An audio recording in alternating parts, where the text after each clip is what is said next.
Gee, it sure is boring around here. My boy, this peace is what all true warriors strive for. I just wonder what Ganon's up to.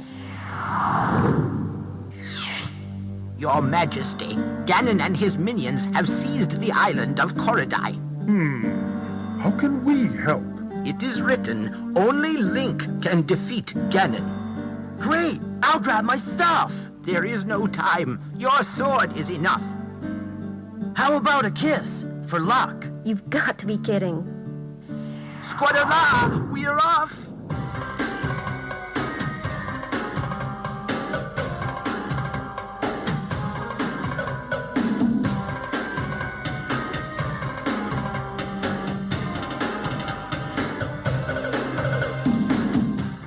Yep, we're covering the CD-i Zelda games. But why? The terrible Triforce of Faces of Evil, Wand of Gamelon, and Zelda's Adventure aren't considered canon. They are the dark, ugly stain on the Zelda name.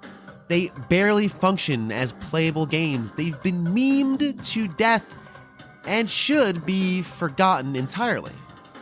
If this Zelda marathon is intended to be a celebration, why invite the kid nobody likes? Because, if I'm honest, they're part of the family too. Kind of like that often tipsy uncle you have who tells off-color jokes during Thanksgiving, or the friend from high school who spews tons of political garbage on Facebook. Just like those people, we don't have to invite them back into our lives. You know, we don't need to see them every other week. We don't need to talk to them on the phone. But once in a while, it's important to acknowledge their existence. At some point, we have to recognize they're part of our story just as much as the games and people we want to be there. And if this series is an emotional collection of Zelda thoughts and feelings, yuck, screw this game is a valid one. But the CD-i Zelda games have very few fans and less who even want to spend more than 5 minutes talking about it. And, if I'm honest, an hour of yuck, screw this game would be less than interesting. But there is a savior of sorts. One person who spent years of his life trying to breathe life into the nostrils of these down-and-out games and turn them into actual games. Boy, would I like to meet that guy. Let's pop in that Zelda disc and prepare to sit through hours of loading screens. Wait a minute. These intros are supposed to make this sound fun. This will be a fun episode. And let's just dive into episode 64, The Lone Redeemer of the Zelda CD-i games. Like an ordinary compact disc, but actually, it's an interactive encyclopedia. A stimulating match with a tennis pro. An interactive adventure through fantastic worlds. A glimpse into the world of Vincent van Gogh. Or even a feature-length Hollywood movie. This is CDI, Compact Disc Interactive. A new world standard in multimedia home entertainment from Philips Electronics. You might expect to pay over $1,000 for an entertainment system that does this much, but now you can own a Philips CDI player for only $499. You can choose from more than 100 interactive titles by world-renowned publishers. CDI titles start at just $15. During this special TV promotion, we'll include Compton's Interactive Encyclopedia on disc, a $299 retail value, yours free during this limited time offer. Call the number on your screen now for a free brochure and for the location of your nearest CDI retailer. Now, most of my listening audience knows the story of the Zelda CD-i games, how they came to be, etc., etc. But just in case you're not, because, not everybody knows everything, there's a plethora of really good why Zelda is on a non-Nintendo system video out there on the internet. Be sure to check those out. I'll link a few in the show notes. But just in case you're driving or doing the dishes or pulling weeds, here are the cliff notes.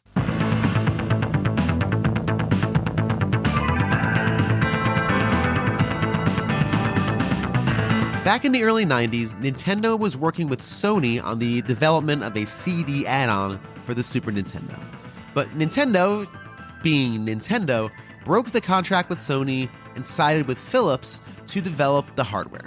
After the Sega CD failed in holiday of '92, Nintendo, being Nintendo, scrapped the project altogether. The work Sony did with Nintendo became the PlayStation, and the partnership with Philips became nothing. Clearly feeling bad about destroying not one, but 2 CD add-on contracts, Nintendo gave Philips permission to use a couple of their valuable IPs for games compatible with their new CDI system.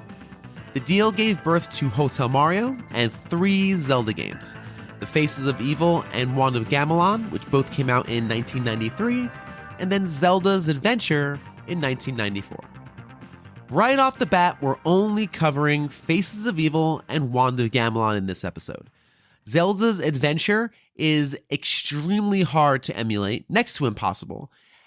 Obscenely expensive. I looked it up, and the cheapest copy I could find online was $1,500. And as such, very hard to find people who've actually played it and can give you a testimonial about how they felt. I did find CDI fans, though. Our good pal Ian, also known as TeacherBloke85 on Twitter, has a really solid CDI collection and defends the console as a whole. And he even had a few nice things to say about the Zelda CDI games, but I'd like to save his conversation for a CDI episode on its own. Don't quite want to put it right here, right now.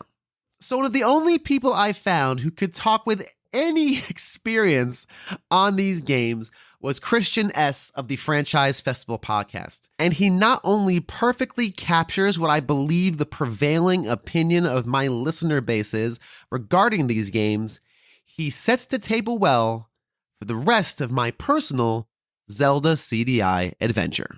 But there is actually one other thing. Through your journey with the Zelda franchise for your show, you covered the CDI games. We sure did. You sure did. And I've played for this series the Wand of Gamelon and Faces of Evil. I have not played Zelda's Adventure, I think, or Adventure of Zelda, whichever. Zelda's Adventure. Yeah, the third one. I've had a hard time finding it, even in emulation mode. Yes. So what is your take on the CDI Zeldas? Is all the hate and all the internet videos and everyone throwing tomatoes at it, is it warranted? Is there a good game hidden in there? What's your take on it? The distaste is entirely warranted. They are some of the worst games I've ever played. And I think a lot of that, like, you don't want to dunk on things too hard because there were hardworking people who labored to produce this sort of thing. 100%, yes. But I think there's a disconnect right up front because the first 2 CDI games, Wand of Gamelon and Faces of Evil, were made by an animation studio. They were not made by a video game company. And so I think that's where the first problem arises. And then Zelda's Adventure was made by an edutainment producer that had very little experience making video games. And so while I can respect that these folks' best efforts were put into the products, there's just a fundamental disconnect with the game design that makes Legend of Zelda what it is. So it was very unlikely that a good product would come out of these, and what we got was just terrible. Yeah, they are clearly made by people who have never really made a game before. It's just exactly what it is, right? And even things as simple as, stabbing to collect a coin, the constantly respawning enemies, or lack of iframe when you get injured, or all the things that we've come to expect by the time the CDI was a thing.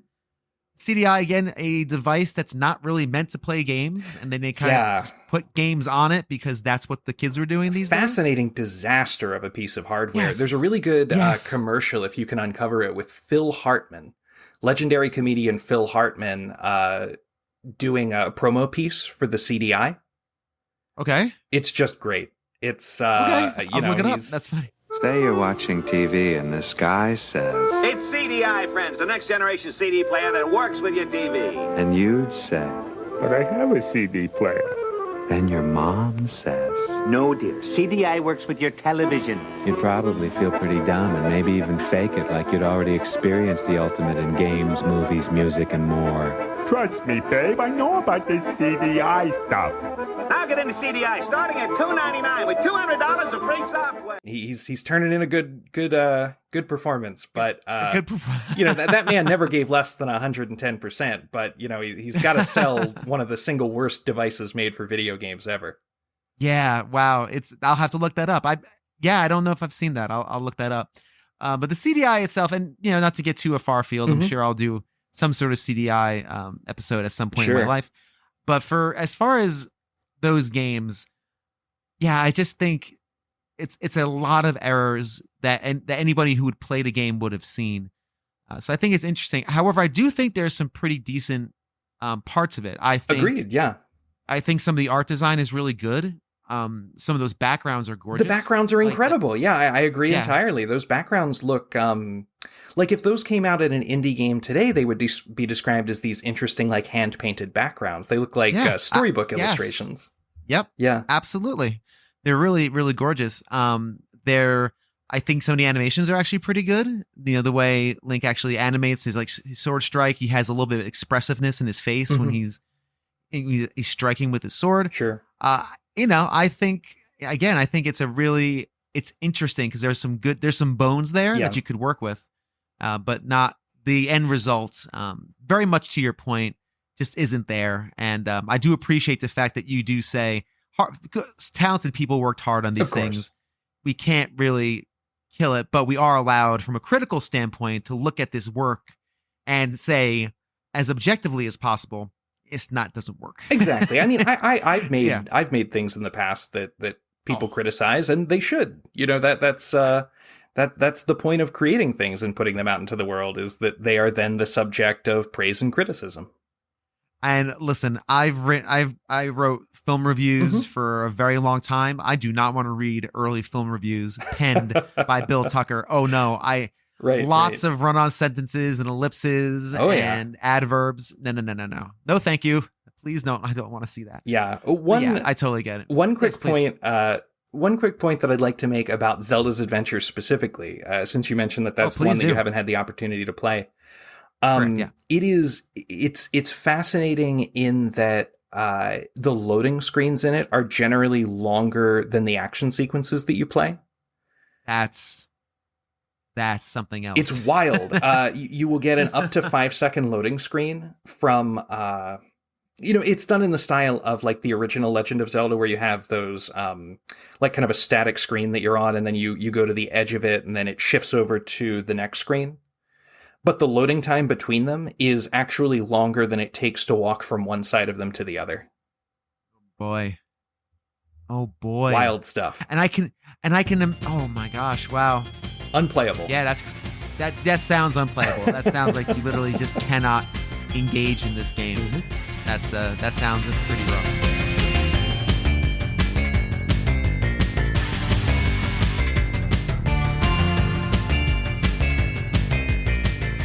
Now, normally I would have lined up 3 or 4 more guests who would all say the same thing in different entertaining ways and call it an episode. I mean, it's the CDI Zelda games after all. There's not much meat on this bone. But it got me thinking, where are the fans? Surely there has to be a contingent of people somewhere that like this game. In an era where everything is a fandom, where anything can find a community, you have good games, bad games, obscure games, strange games. Somebody, somewhere has to like this game a lot.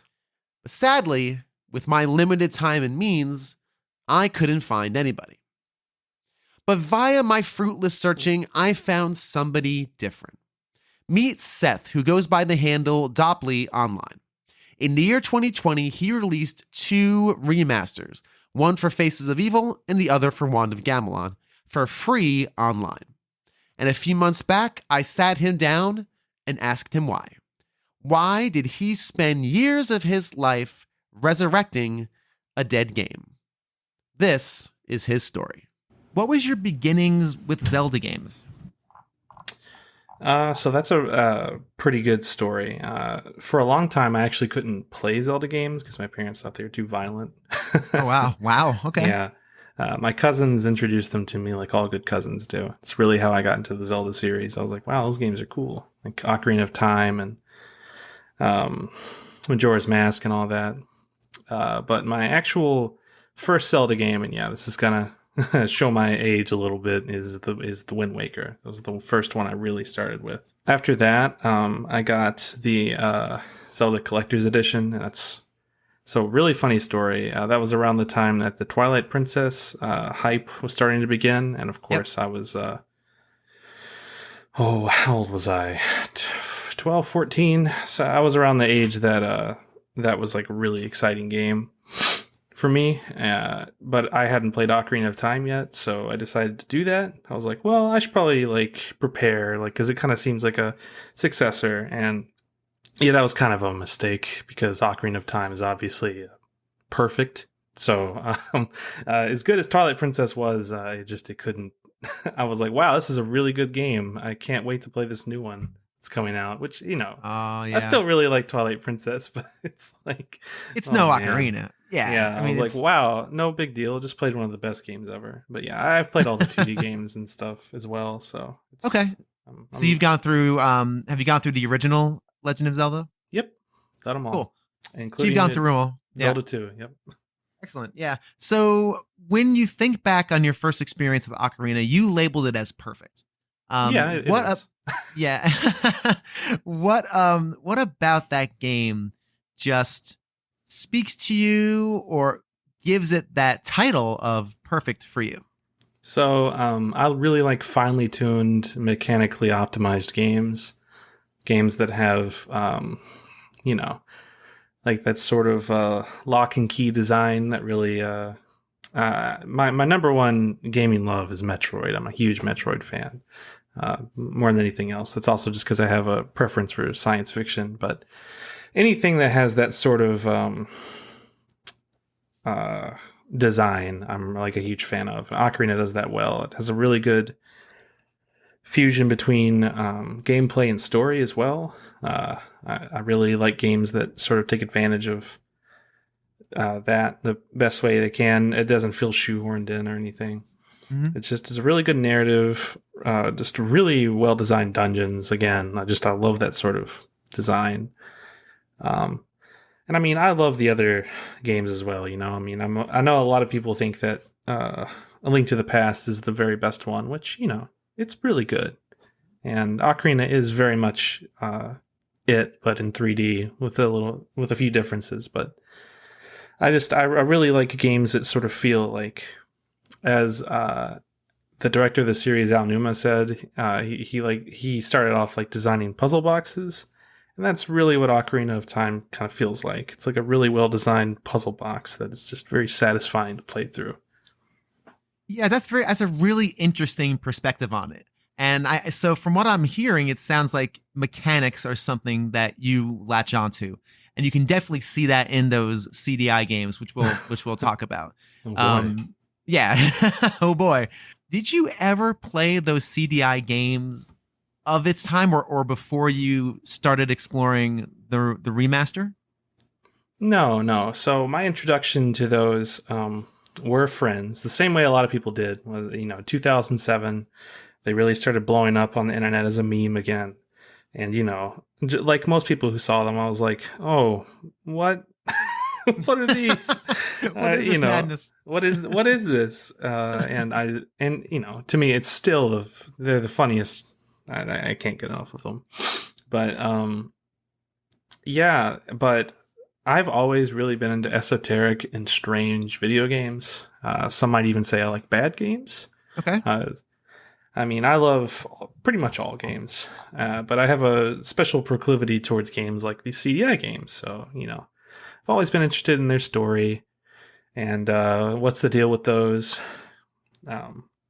So, obviously, a huge joke between close friends and I, and super into them, and I really wanted to play them. Contemporarily, I tried to play through them with the emulator that was at the time the best one, which still was not great. Right. I mean, it's a good emulator, and at this point, I'm pretty good friends with all the CDI emulator developers and basically anybody that could be considered attached to that community. But you know, they did the best that they could. There was like zero interest in doing stuff like that, but it was rough. So I didn't actually really play through them until, and it's skipping ahead a bit, until I bought a CDI for the express purpose of playing through these games so I could make these remasters. But yeah. Interesting. So wow, you to make the remaster, and we'll talk about kind of your history of making it as well, kind of that process. Wow, you actually purchased a CDI for the sole reason. Interesting. That's cool. So you kind of got hooked on it via the memes, which everyone did, right? Yeah, of course. 2007 sounds about right. That's kind of like right in the pocket of when that would have been. You know, the dongos and all that, you know, fun stuff. So once you played it all the way through, what about it said, you know what, this could use a fresh coat of paint? Or what was the inspiration to do the remasters? Because most people play that game and say, oh, that's terrible. Or they can't get past the second screen. They say, forget it, not worth it. Where did the idea come from? So, my friends and I, who I'm still very good friends with, years later, around the time that Twilight Princess HD was coming out, we had the genius thought, you know, the joke. Someone made the joke of, hey, what if they made the CDI games, but, you know, remastered? And I was like, that's a pretty funny idea. So as a little bit of personal history, I've been fooling around and dabbling with in game development since I was like 12, in Game Maker and otherwise. Right. But like most indie game developers, you know, it's really hard to finish stuff. Sure. So I really wanted to challenge myself and see, well, I can probably remake Hotel Mario. Let's go for it. So I gave it a try, and obviously it's real hard, but right, it's the understatement of the century. But the main stumbling point was the assets weren't particularly ripped for Hotel Mario, and a few years prior. Like, and what I mean by assets, I mean like all the graphics, the voice acting, you know, all the audio, all the sprites, everything for the Zelda games, Zelda CDI games had been completely ripped, you know, like unavailable. So, you know, it's a lot more of a challenging project, but I started really looking at it. And so I was like, okay, I'll give this a shot. Like, it doesn't seem like the type of game that mechanically would be too difficult to replicate, because again, I was basically a newbie. You know, I'd been making games for a long time, but nothing like this, right? So I did my best. I tried to recreate the mechanics and everything the best I could. I redid like the first level, like Nortinka and Faces of Evil. Because that's the one I feel like a lot of people are more familiar with. But well, I'll talk a little more about that later, between preferences and otherwise. But anyway, I made a demo of that area, and it was just extremely difficult. I did many all-nighters, and I was like really, you know, I was going for it. I was really trying to remake it. And I was like, well, this is too hard. I'm not going to finish this. I'll get back to that story, but let me finish the thought of why I was inspired to do it, which is a really good question. Obviously, part of it was that joke. Because I'm a bit of a silly person, so I thought it'd be fun to go through with a joke that was that ridiculous, right? But the other part of it was, like I mentioned earlier, I'm a really big fan of the stories behind games. And I feel like every game has its story. You know, nobody wants to make a bad game. And a few years prior, Hardcore Gaming 101 had a really excellent interview with Dale Descharoun. I hope I'm saying his name right. I think that's right. Yeah. Mm-hmm. Yeah, it's Descharoun. Apparently, it used to be pronounced Descharoun or something. He actually changed it so it would be easier to pronounce, which I applaud. But he had a really, really good interview with him, and it was really illuminating, because it revealed like all the circumstances behind why it is the way that it is. And I really strongly felt, my main impetus was, this is a funny joke project. But in the back of my mind, I was like, I bet that if you did indeed remove the limitations of the CDI and was given a little more time, I bet these games would actually not be that bad. I bet I could do it. I just always felt inspired by that, especially by the author of that article. I forgive me, I cannot pronounce his name. That's fine. He emailed me after the remasters came out, and it was really inspiring. And but anyway, that was sort of like the other driving force behind it. Like, I wanted to see if I could do it. I wanted to see if I could remake these games or remaster them, whatever, in a new engine, like totally recreate it. But I also wanted to see if I could make them sort of good, not terrible. So, because I wanted to, because in case you weren't aware, which I'm sure you are, the director, Mr. Descharon, he passed away in 2008. And, I felt really motivated on those fronts.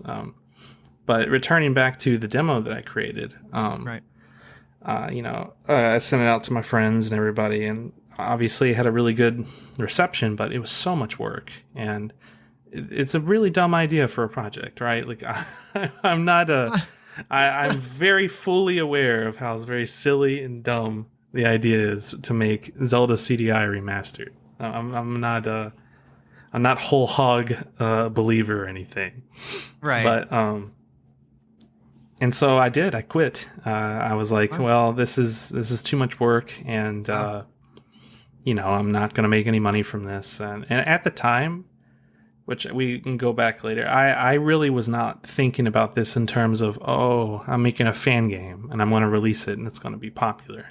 Okay. I was thinking, this is a stupid project that my friends, who are also CDI fans, I'll just call them that, sure, would really think would be very funny and enjoy. And so I was really making it for them.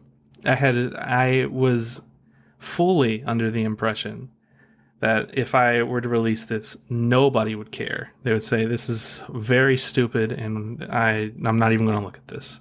I was like, that's what I thought was going to happen. After I stopped, I started working on an original project, because, even the brief time I spent on doing that demo really led me to, learn a lot of things. Because, I was really learning everything as I was going when it comes to game development, when it comes to planning them out and just implementing mechanics and stuff. And back then, I was making it in Game Maker Studio 1. Right now, they're on Game Maker Studio 2. And that does come up later. But I decided to try work on this original game. It was an original 2D platformer. Well, about as original as those are nowadays. Sure. But sure.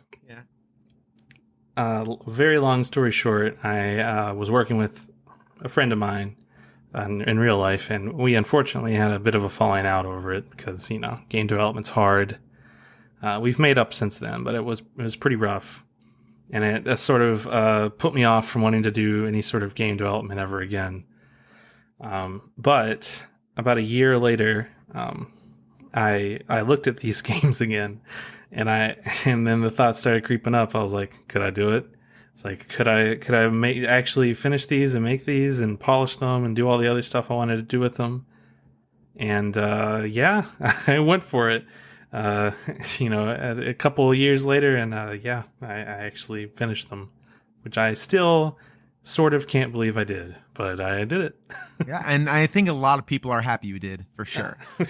Inexplicably, yes. Inexplicably. Well, I'll share with you my experience with it, but how long was it between when you started and when you stopped and when you started again? It was about a year. I said it was 4 years of development. I'd say altogether it was about 2.5 to 3 of combined time in my spare time.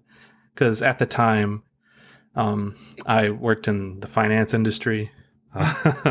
Sure. Yeah. So I worked for a sort of office job like that, and just in my off time, I would work on that, like usually in the nights. So it really was a labor of love. I think from what I'm hearing, what started as a joke, started as a goof between your friends. Hey, let's put together this quote unquote remaster.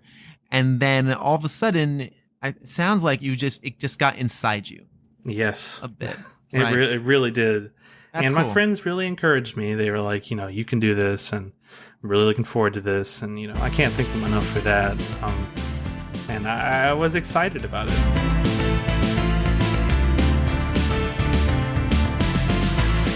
Just wanted to take a minute to shout out my wonderful patrons.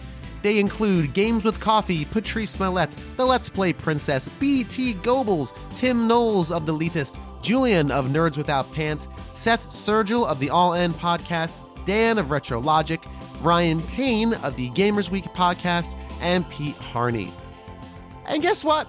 I revamped the Patreon. Hooray! I have a new tier called the Friend Tier. It's between fan and family. And if you sign up for that tier, you get 2 brand new podcasts on a regular basis. One entitled The Uncut Archives, which are the full interviews I record for these episodes. It's really neat to see how the sausage is made. And secondly, a show entitled Rolling Credits, which is all about games I beat. I talk to someone who knows the game well, and it's a newbie's experience paired with a pro. And we talk about the things we like, dislike, and of course descend into non sequiturs as I do. Just go to patreon.com/agamerlooks@40 to check out the tiers, and if something strikes your fancy, sign up today. Just another little development tidbit. I actually finished Wand of Gamelon in 3 months. Wow. Because, my idea was, I'll do Face of Evil first, and I'll get everything done, just like they did originally, and then I'll use my work there for Wand of Gamelon, and it was only 3 months of work. Well, because from what I've played, and I spent some time playing both the original games and your remaster before this, and I'll kind of share my experience with it a little bit, but it seems like the main difference is just a control, which to me was the main stumbling block of the original. Stabbing the rupees with your sword to collect them, and how slow the characters walk, and all these little things that make that game, I don't want to say unplayable, but very challenging. Very challenging to play. Pretty challenging to play. But it seems like you kept almost all the assets. Was that because they were there and available and you want to stay true, or was that just kind of the main driving force? Or why did you keep, it seems like you kept the graphic fidelity almost the same, as far as I can tell, to the untrained eye. Maybe I didn't toggle something, but yeah. Almost entirely identical, yeah. So when I restarted development, I sought out the work of this CDI mega fan, who I'll just refer to here as Mundy. He's a little private. He's a bit of a private person. Sure.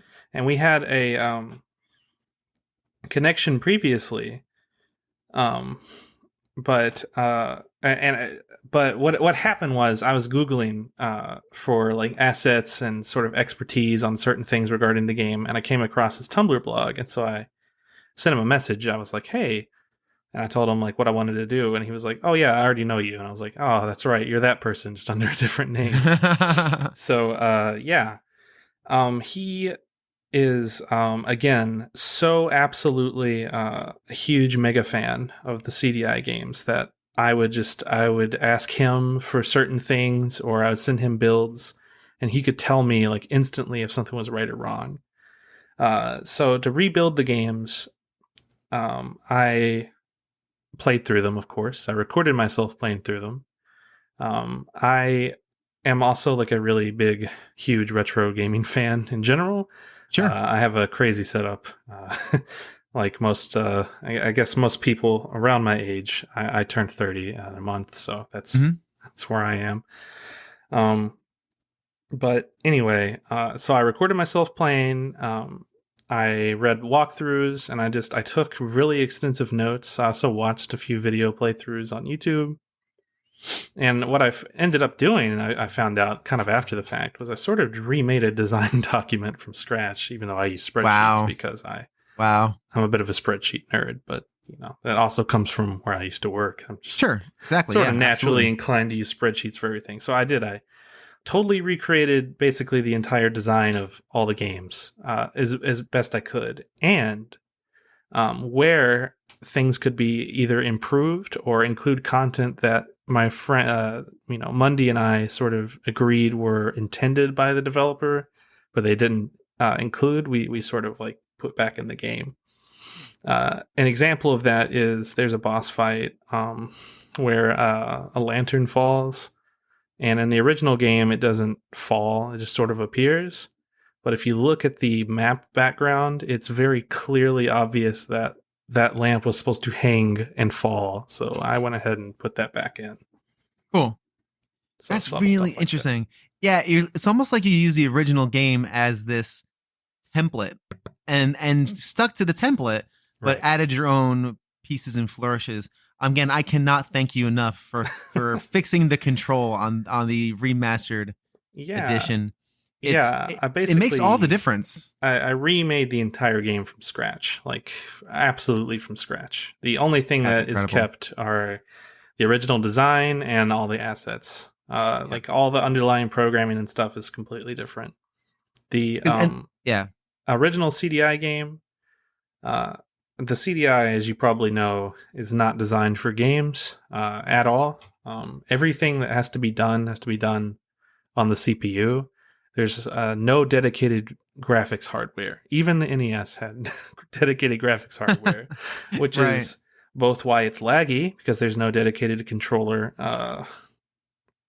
function. It all has to be done on the CPU. Right. And it's why the graphics, I think, max out at like 15 frames a second on a normal CDI. Obviously, my aim was just totally recreate it, but tune the physics so that it feels okay. If I have a lot of things I would definitely redo now, especially now that I'm really doing game development. Excuse me. Let me restart here. I'm trying to think about where I was. You're fine. Yeah. Anyway, I would definitely probably redo some of the physics on the jumps because they are a little floaty. But I was trying to really hem close to the original without being too different. But obviously, I wanted it to control well. I think I have a pretty good feeling for how a game should feel. Sure. So I sort of try to mix that with how the CDI games controlled the best I could. Yeah. But, I gotta say, one of my favorite additions and fixes, I'm gonna say fixes, was the ability to just collect rupees by running through them as opposed to stabbing them. It makes all the difference. It really does. And I gotta say, it just feels better. I'll probably mention this in the open, but when I played the CDI original versions, it was, I could get through the first couple of screens. It was just extremely hard. Enemies spawning instantly as soon as I killed them. You can't move forward or backward. The hit detection, it hits, if someone hits you, there's no iframes, so you just lose all your hearts in 1 second. And then I play your game, and I'm getting through levels. I'm getting through levels. I don't think you have continue. There's no like hard continue or hard like restart. Only if you play in original mode. Yeah, only if you play in original. Yeah. Yeah. I wanted to somewhat retain that just for preservation's sake, because I knew that some of my friends were more hardcore CDI fans, so maybe, especially the guy that I was working with to, try and get everything right. So I know that they would want the original live system and the inability to pick stuff up without having to stab it, all those sorts of things. But yeah, I really took notes from around.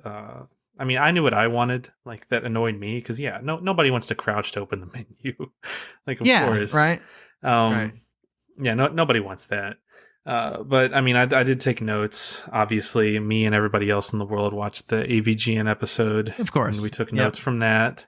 Yep. You know, so I knew what I wanted to change and not have, retained for the remastered mode, which I figured would be, I'd say one of my regrets is I really should have made that the default mode, but just the like originalist kind of retro person in me was like, no, I should probably make that an option. But I really should have made that the default. I think enough people knew later on to change to it if they didn't want to be super frustrated. Well, it's funny.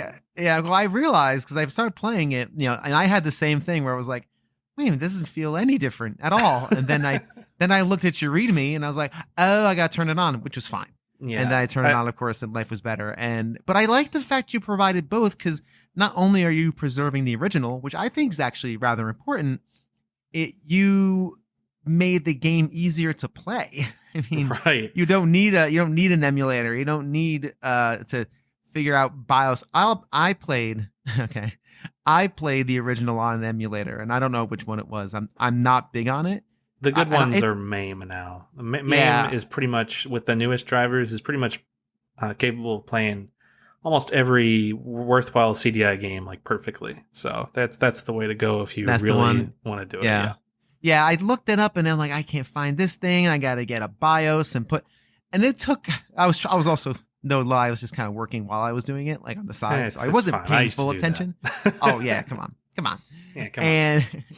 And yeah, so it was just one of those things where it was just refreshing to just download it, right. Hit an exe, boom, now I'm playing. It was great. So I appreciate at least that piece of it for the people who are into that sort of thing. So so the game comes out, right? Mm-hmm. Yep. It's probably released to the CDI community. I'm sure was the first one to get their hands on it. But then it kind of just wildfired from there. The game was featured on really big outlets, big YouTube outlets. It was kind of went everywhere when it was first released. So how do you feel about the reception of it? First off, from the CDI community, the community that you're most connected to, and then the kind of the gaming landscape as a whole.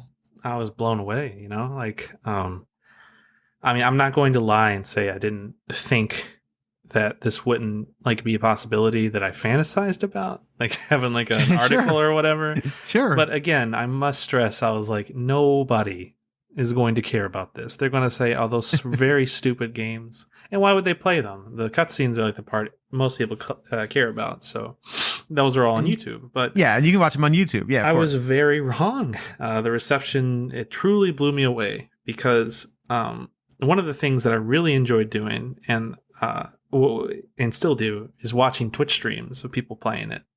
Oh, cool. Yeah. I think one of the most gratifying things for me personally is I love to watch people play the games I make, right? Like that's probably like my favorite thing. And sure, it almost starts exactly the same every stream. I love it.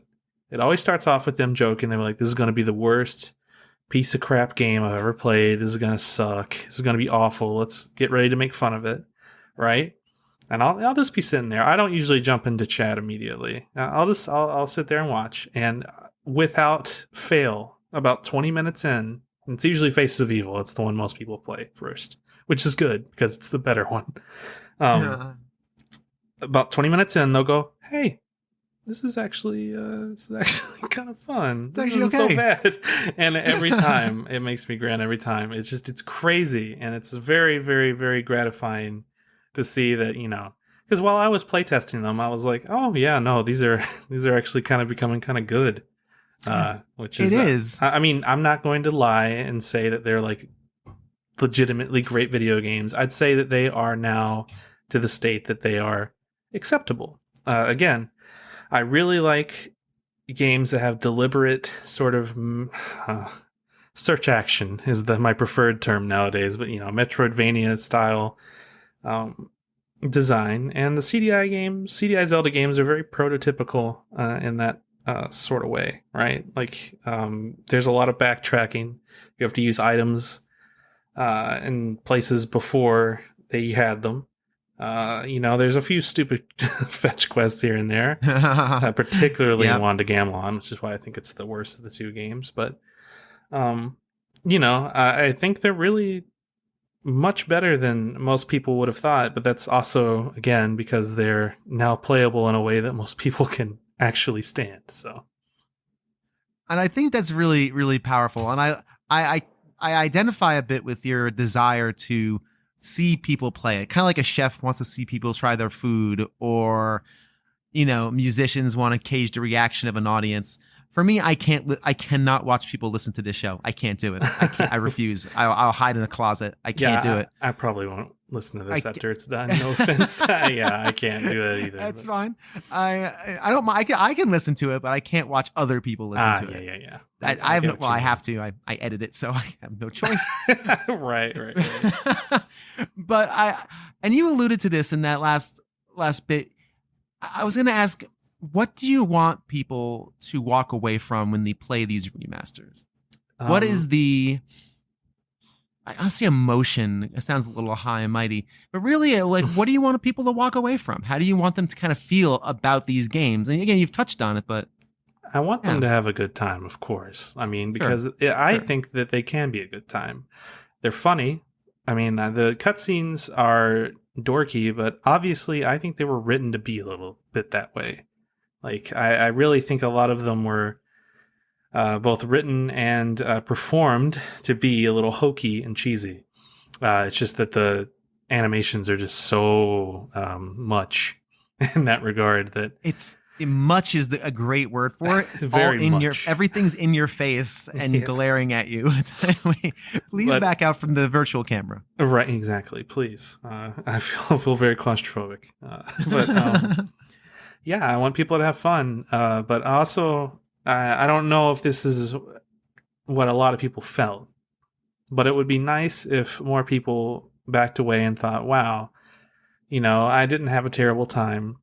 Maybe this game's not as bad as I think. And maybe not every game that is bad because whoever made it wanted it to be that way. You know, like, again, every game has its story, and as much fun as it is sometimes to, you know, sort of be like, oh, this game is bad and blah, blah, blah. I don't know. Especially after developing this thing, I just have so much sympathy for people who even put a shipped game out the door, you know? Like, this game had a budget of $1.2 million combined for everything. That's crazy. That's like, crazy. Like, and it was done in, I think, a year. I mean, there were 8 people who worked on it. The programmers took most of the money at the time, which, you know, fair. Like, there were so many things working against it that made it the way that it was. I mean, Philips as a whole didn't even really want games on its system. They just wanted. I mean, the games even happened because, you know, obviously the infamous contract loophole that happened, where they were granted the use of their characters and not really their franchises or whatever. And so then Philips accepted pitches from developers based on those characters, and, you know, this was the pitch that was accepted. And, you know, they gave, all right, cool, here's this much money. It has to have animated cutscenes, it has to do this, that, and the other, and it has to be out by, you know, holiday 1993. And it's like, okay, those are the cards that they were dealt, and they had to do the best they could with those. So I hope that people sort of contextualize that, especially if they play these remasters and go, wow, if they were given a little more time or a little more money, or, you know, anything else was a little different, maybe they wouldn't have been, quote, the worst games ever made or whatever. Right. And I think that leads up to kind of like the wrap up. But before we do that, I just want to, first off, obviously we said it before, I think, recording this, but no Zelda's Adventure. Zelda's Adventure is not happening. Don't ask. No. Especially, so, like, I had tried doing remasters of most of the rest of them, even before the games were, like, big. Oh, wow. Because as a creative person, like, I obviously start a ton of projects and just never finish them. These are just 2 of the ones that I happen to finish, right? Yeah, of course. So, but then, of course, after these blew up and became big, I got tons of requests in my DMs and elsewhere all the time to do Hotel Mario, do Zelda's Adventure. And, you know, the reasons for those, the reason against doing that are twofold. One, I had learned a ton making these games. Like, almost obscene amount of information from making these games, just how to make a game, right? So I wanted to transition to real deal independent video game development, right? So I didn't want to do any more fan projects or remasters. I wanted to go straight to doing my own original thing. And the second reason was these games blew up, and they are technically fan games that have Nintendo properties. And so I didn't want to poke that bear any more than I may have already poked it. Fair. I know a lot of people ask me, well, did Nintendo tell you to take down those games? Because they are officially taken down. I took down the downloads. And I said, no. I just didn't expect it to get several, like tens of thousands of downloads and hits and impressions. And I was like, well, this isn't a great look. And I didn't want to, again, it was a good faith thing. I was like, I'm going to go ahead and take these down because nobody asked me to. I've never received a DMCA, never received any sort of communication from Nintendo or Philips or any kind of rights holders. Fortunately and unfortunately, I'd like to talk to some of the Philips guys sometime, but that's another story. But I never heard anything from anybody. I just took them down on my own volition because I just was like, hey, it was never my intention to make an ultra popular fan game, more or less. I'm going to go ahead and take these down, and I'm not going to make any more fan games because, especially with the Nintendo characters, because they are very much aware of me, I would assume.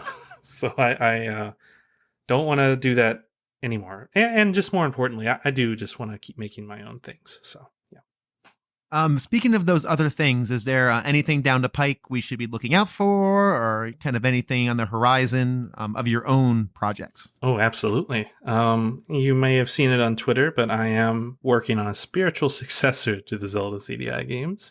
Okay, cool. A very funny concept again. Who would do this? Well, it would be me, I guess. Hey, listen, you have the experience now. Why not, right? A couple of my friends talked to me and were like, you should really go for it. I think you could do this, because I am a creative person. Like I do have lots of ideas, and I think I have a good sense of where I would take a theoretical third game in the series, which is like sort of the pitch that I was going off of. And I started working on that. It's going to have, animated cutscenes that are going to be voice acted. It's going to have hand-drawn backgrounds, all that kind of stuff you would expect. So unfortunately, for very good reasons, I really cannot talk about it any more than that. That's fine. I can't give you the name. I can't give you any sort of release. Nope, that's fine. But yes, rest assured, the reasons why I can't do that are very exciting. And I will just say, I am now a full-time independent game developer. Excellent. Yeah. And it's because of these games, these remasters, which I never would have ever imagined in my life. I truly did not see this coming whatsoever. But, one thing led to another, and yeah, that's what I'm doing now. And I'm super excited about them. Or about the, not them, just one game, I promise. I'm super excited about my game. And follow me on Twitter if you want the latest news, and join my Discord and all that other cool stuff, because I will let everyone know about it as soon as I am able to. Well, I gotta say, once again, congratulations on making. Again, for me, you took a game that was pretty much almost unplayable and made it playable and made it actually fun. When I was playing the remaster of the first one, Faces of Evil. Wow, My brain stopped working. When I was playing Faces of Evil last night on the remaster, I kind of forgot what time it was. I sat down around 11 and change and sitting there, and I'm playing, and I'm trying to find the different items. I found an item. I found the power sword. I'm going through, and all of a sudden I'm like, oh, it's almost midnight. Like when I played the CDI ones, the original, I was like 15 minutes and done. Like, I can't, this is not fun. It made it fun. And I think what you did, in my opinion, is you kind of took this, as you stated, you took a bad game And I think not only did you kind of remaster it, you honored what I would think is the vision of the original creators. I feel like you finished a work that when it came out initially was not finished. So kudos to that, man. I think it's quite the achievement. I'm looking forward to seeing what's coming next down the pike. I'm sure my audience is as well. And thank you so much for taking the time today. I really appreciate it. This was a lot of fun.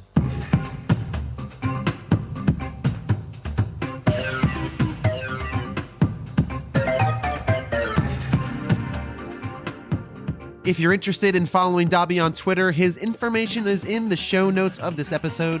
Be sure to give him a follow to learn all about his new projects that are coming up in the pipeline. Thank you so much for listening to this edition of A Gamer Looks at 40. If you haven't done so, follow me on Twitter. That's where all my things are, but I'm also on Instagram and Facebook and all the other social media things. Do the following. It's greatly appreciated. The Zelda train keeps on rolling. The light is at the end of the tunnel, but we still have a lot of game to go through, so keep on hanging on. It's going to be a really fun ride to the end of this long, long journey through Hyrule. Thanks again for checking out the show, and until next time, try out a bad game.